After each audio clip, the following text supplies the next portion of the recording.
Calendar বলছে এখন ঘোরতর বর্ষাকাল, কিন্তু প্রকৃতি বলছে অন্য কথা।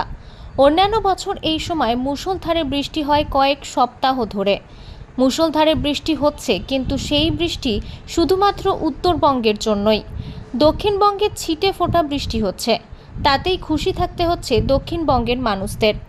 পর্যাপ্ত পরিমাণে বৃষ্টি না হওয়ার কারণে ধান চাষ করতে গিয়ে রীতিমতো নাজেহাল অবস্থা কৃষকদের। দীর্ঘদিন ধরে বৃষ্টি না হওয়ার কারণে জলসেচের মাধ্যমে কৃষিকাজ করতে হচ্ছে তাদের। এখনও পর্যন্ত ডিভিসির জল এসে পৌঁছায়নি।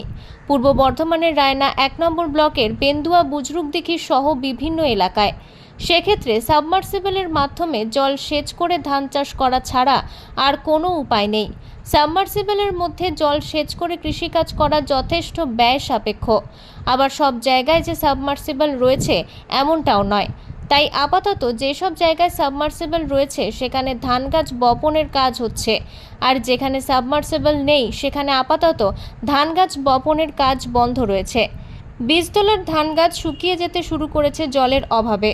তবুও বৃষ্টির অপেক্ষাতেই রয়েছেন কৃষকরা। এই তো কি করে শুরু হবে?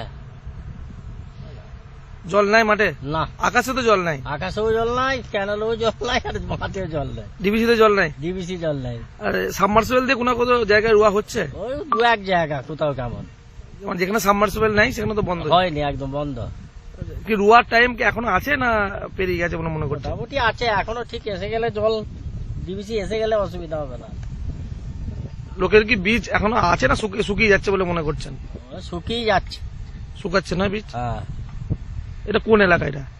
এটা হচ্ছে তোমার আমাদের বেন্দুয়া এলাকা, বুজুরদিঘি এলাকা। রায়না থেকে কৃষ্ণ সাহার রিপোর্ট, আনন্দ বার্তা।